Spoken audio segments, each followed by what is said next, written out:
Yeah, really happy for the guys. It's been a tough patch here that we're going through, but that's okay. It's good that we are, and we obviously just have to grow and learn from it. I thought yesterday's practice was the best practice this group's had since they've come together, and I felt it. I say this all the time. You'll be rewarded for your hard work and your effort. The thing that this group's got to get better at is just the attention to detail with their discipline, to continue to do that at a really high level. We obviously shook some things up tonight, and tonight it was rewarding for us. Now, obviously, we've got to keep building. I mean, we need everyone playing at a high level. Well, I'm not disillusioned to that at all. And then we're banged up too, and unfortunately, that's just kind of been the way it is as well. That's kind of been a bit. It's been challenging just to get some consistency with, what we're trying to build here. But it is what it is, and that's where you have depth, and we have that. And, some guys came out and really played well tonight. I thought Arden was excellent, and I'm really happy for him, proud of him. He's worked hard. It hasn't been easy for him, as it hasn't been for a number of guys, because I'm coaching pretty hard, and I expect a lot out of them all the time.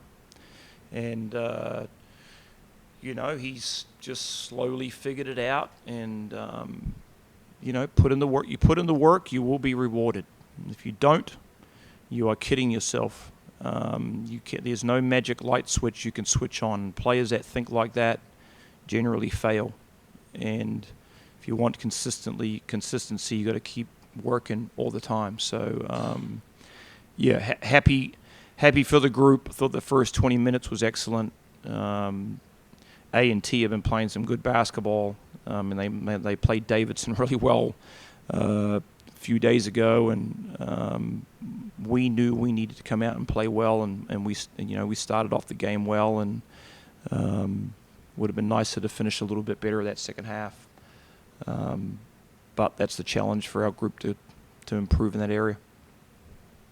Coach, you talked about the shake-up, obviously 3 new starters today. What did you see that spark from them? And then also the guys who didn't get the start, did you see a spark from them getting moved off the bench? Yes. We can't continue to do the same thing and expect something different. It's the simple old saying, right? There are expectations that we have as a staff to achieve certain analytical goals in the phases of the game that we value, and you've got to do them at a high level all the time. And if we collectively do that, then we can be really good. And we just got some guys that are falling short of that mark. As you hear coaches all the time, the most valuable thing is what? Playing time. Right? And so you want it, and you earn it. I'm not going to give it to you. I don't really care who you are. We bring every player here for a reason to play a certain role. You've got to keep that role going at a high level.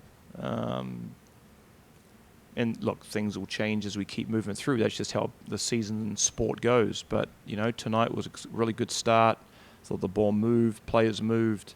Defensively, they were really locked in. I thought we made it really difficult for them because, they got some guys out there that can really make some plays. And the more we move it, I felt we put them in positions that they fouled a bit. And, a couple of their key guys were in tough positions foul-wise, and that helped us.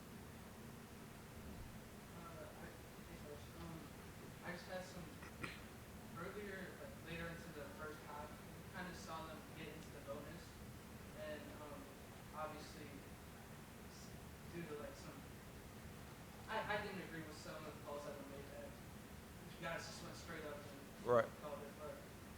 How did that change the way you guys play defense? Because in the beginning of the game, you guys started out very disciplined, moving your feet, staying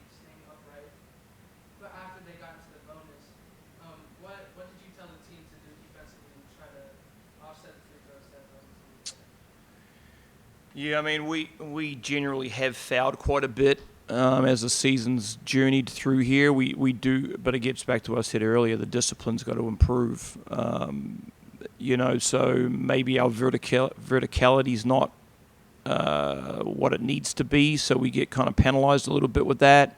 We do foul too much with our hands, so we've got to move our feet and get body to body with our combat stuff. When it is that what I call body to body combat, because we'll lose games if we just keep putting teams at the free throw line. The biggest thing our group's got to do is just get way better with their discipline, discipline with technique, discipline with situations, discipline with their concentration, discipline with the scout, and that's toughness. That's what that exposes. You're either tough enough or you're not. So we lose out a little bit in that space. Coach brought up yesterday's high effort practice. Obviously, it was pretty palpable on the court today. What does it do for a team when you see the results of a really hard practice then turn into a really good score on the scoreboard? What does that do for you guys? I would start with, I feel like that helps us grow as a team. Coach says this a lot of us being together. And I just feel like we have to stack those days, stack good practices. Yesterday was a very great practice, so I feel like how are we going to respond to that the next practice? So I feel like it's really helping us to stay together, and yeah, that's what I say. Martin, coaches talked about, and to earn your playing time, you showed some sparks off the bench early season. You didn't start today. What does that mean to you to know you're being rewarded for what you've been able to do so far? It's definitely a great feeling. Come out here, I feel like I could have played a little better, but that's what I'm like. That's just how I am. I want to get better every day, and I'm just grateful for it. Honestly, I'm just grateful, and I'm gonna keep going. Arden, towards the end of the game, you started to put up some more shots. At first, they didn't go down. What drives you to keep taking the shots, even though they may or may not miss? They're that crucial. A&T was making a run at the end of the I'm gonna go back to my work ethic that I put in every day. I mean, I work my butt off, and yeah, I know what I can do.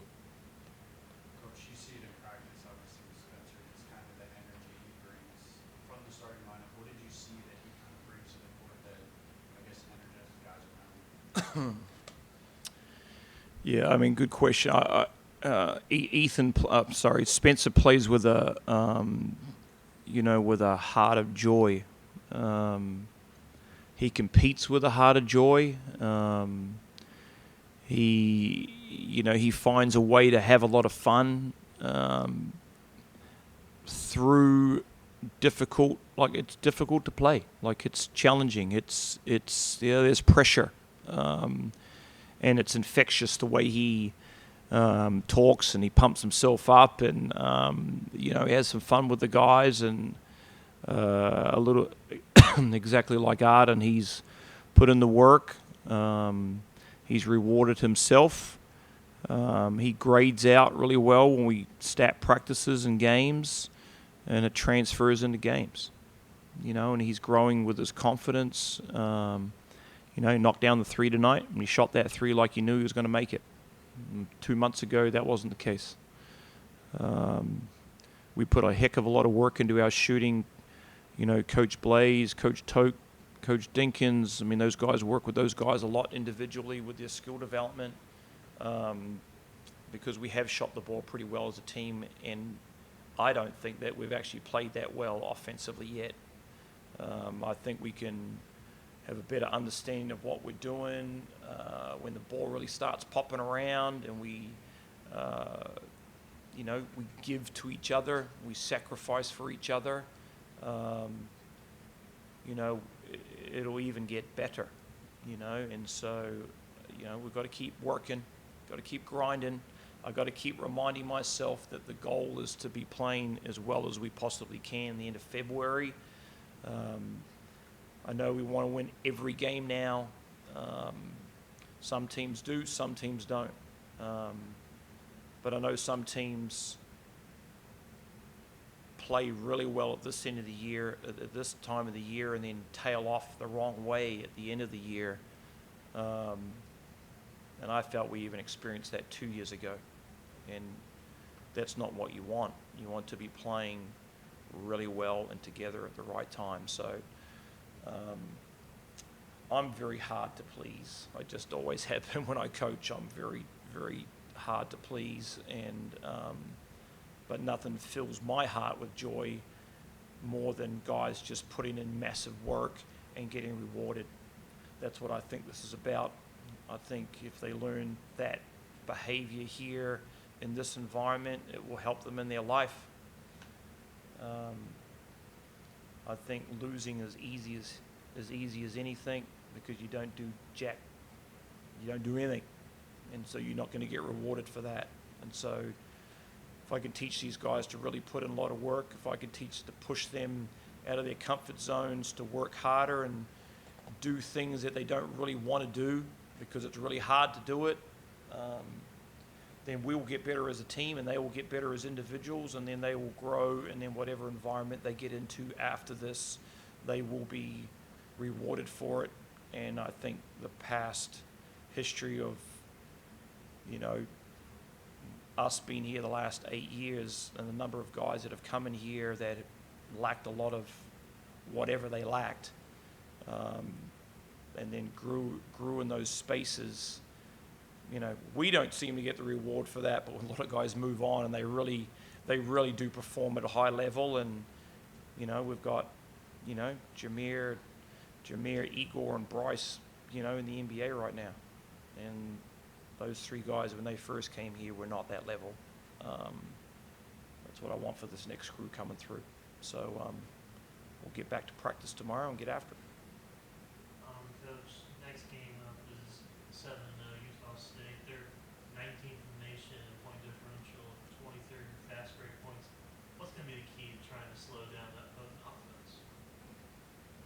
Don't turn the ball over, number one. They've got to be one of the better teams in the country at scoring off turnovers. So yeah, we're going to have to be very, very strong and disciplined with the ball. They're really good. They're extremely well coached. Will I ever hear our fans around here saying we want good competition in our gym, we want really good teams? Well, we're going to get a really, really good team here on Sunday. So I don't want to hear it from anybody if you're not here on Sunday. I can tell you that right now. Because I walk around at football games, and that's all I ever hear. We're going to get good teams on our schedule. We're going to have an outstanding team on Sunday coming here. So, let's get this place rocking. We're going to have to play really well. I know we're going to have to do that. We're going to have to shoot the ball well. We're going to have to defend well. We're going to have to be extremely tough. Physically, mentally, emotionally, I know we're going to have to be that. To be competitive and see what we can do. I mean, they touched us up last year when we went to their place. Now we get another chance at them on Sunday. The player tonight that stood out to me was Xander Mingo. Obviously, with Radford going out in the first half, he kind of stepped into that role that Radford had in the second half. Yeah. How would you evaluate his impact in transition today, especially at times where the game kind of slowed down, kind of picked up the pace, and made some good decisions on the fast break? Look, Dezane's unbelievably talented, right? And he's learning like a lot of players that come through here. The amount of effort that goes into performing has to be an extremely high level. I feel like I coach everybody the same. From Andrew Bailey as a walk-on. Man, I'll get after our managers at practice if they're not executing the stuff that I need them to execute. And, every player we have on our roster, I'm going to do the same, and Mingo's no different. He's proven he can be very, very effective in games. His role was a little different tonight. He came out, I thought he did some really good things. He was a plus 20 on the plus minus, did a really good job there. He had an excellent practice. I thought he had his best practice yesterday. He's got to come back tomorrow, do it again. He's going to come back again on Thursday, do it again. and prepare the best he possibly can, like every single guy, to prepare at a really high level to come out and perform at your best. And yeah, he did a good job. I mean, I want our guards to push hard in transition and create some easy baskets. You know, and he did that, and we got rewarded for it.